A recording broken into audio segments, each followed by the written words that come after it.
হয় আমাদের লাইফস্টাইলটাকে যেমনভাবে সাজিয়ে ফেলেছি, এটিও অনেকাংশে দায়ী ঘাড় ব্যথার। আমরা অনেক ক্ষেত্রে দেখি কোনো একজন অর্থোপেডিক সার্জন তার প্রেসক্রিপশনে লিখেছেন সার্ভাইকাল রেডিকুলোপ্যাথি, একজন ব্যক্তি সার্ভাইকাল রেডিকুলোপ্যাথিতে ভুগছেন এবং অনেক রোগীরা বুঝে ওঠেন না এটা কি ধরনের রোগ, জটিলতা। আমরা তো এই ধরনের রোগের কথা কখনো শুনি নাই, এটা কি বড় কোনো জটিলতা? আপনি স্যার কি বলতে চান? জি, এটা ঘাড় ব্যথার, বিশেষ করে ঘাড় ব্যথার ব্যাপারে খুব কমন। আসলে একটা সাধারণ কথা, কিন্তু এই শব্দটা রেডিকুলোপ্যাথি হলো মেডিকেল টার্ম। অর্থাৎ আপনার ঘাড় ব্যথা হয়েছে, ঘাড় থেকে ব্যথা হয়ে হাতে আঙুলে আসে, এটাই রেডিকুলোপ্যাথি। রেফার্ডেড পেইন, পেইন এখান থেকে রেফার করে। ইংরেজিতে বললে আমরা ধরেন এরকম বলি রেফার্ডেড পেইন, বাট এখানে রেডিকুলোপ্যাথি।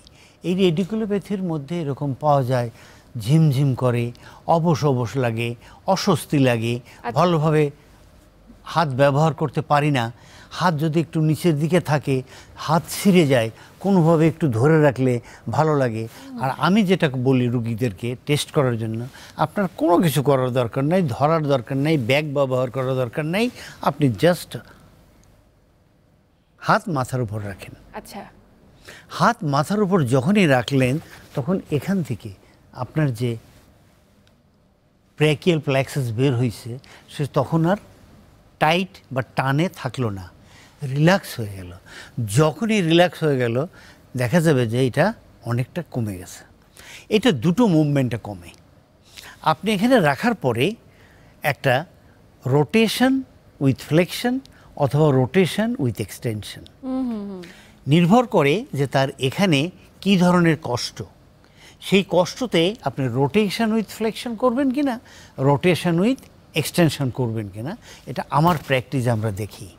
আমরা রুগী এরকম আসছে, আমরা রুগীকে বলছি হাত এখানে রাখেন, তাহলে তার কোথায় প্রবলেম? ডান দিকে প্রবলেম, রেডিকুলোপ্যাথি হচ্ছে। তাহলে ডান দিকে প্রবলেম হলে আমি আস্তে করে নেকটাকে বললাম আপনি ডান দিকে নিয়ে চোয়ালটাকে একটু সামনে দেন, ধরে রাখেন। রুগী বলে ভালোই তো লাগছে, কষ্ট যায় নাই কিন্তু এখন আছে, কিন্তু ভালো ভালো লাগে।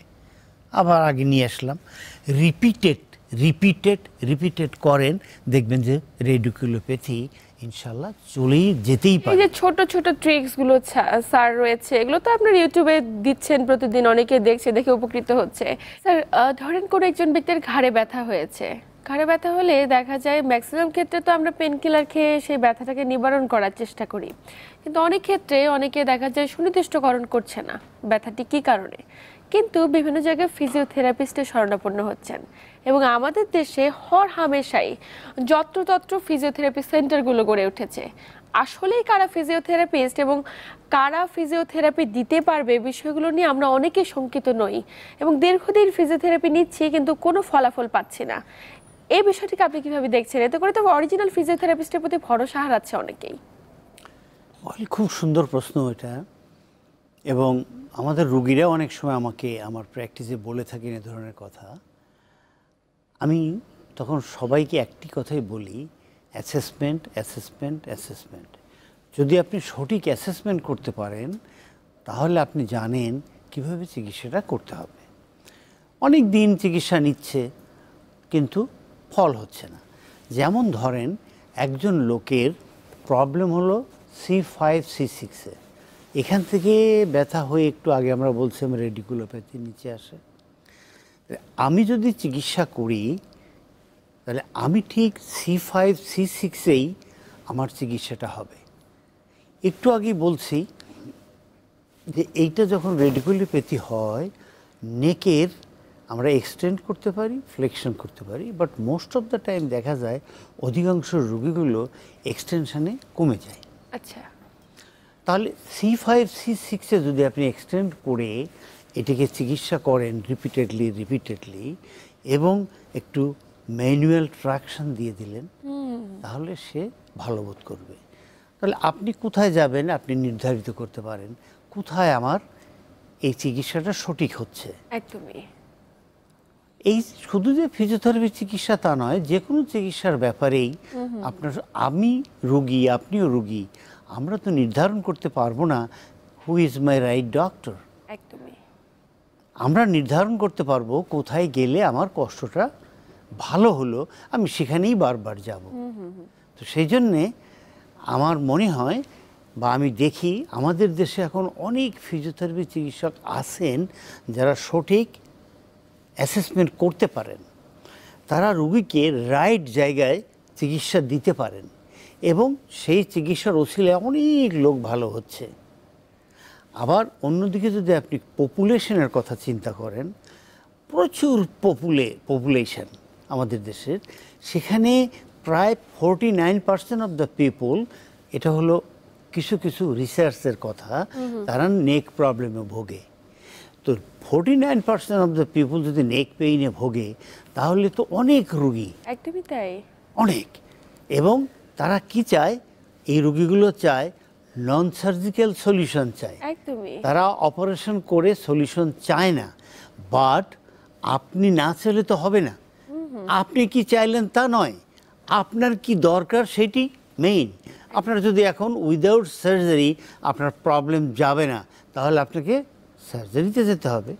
বাট সেক্ষেত্রে আমার একটি কথা আছে, তাহলে এই, চলুন না একবার আমরা নন সার্জিক্যাল অর্থাৎ অপারেশনবিহীন চিকিৎসার দিকে হেঁটে আসি। অর্থাৎ আমরা সেখানে যাই, গিয়ে আমরা দেখি যে নন সার্জিক্যালে চেঞ্জ হয় কিনা।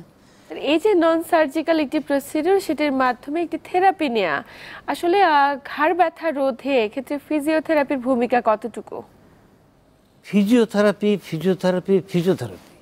ফিজিওথেরাপির ভূমিকা অসীম।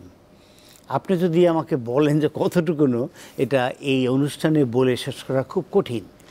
নেক পেইনের মোস্ট অফ দ্য জায়গায়, মোস্ট অফ দ্য প্রবলেমেই ফিজিওথেরাপির ভূমিকা রয়েছে।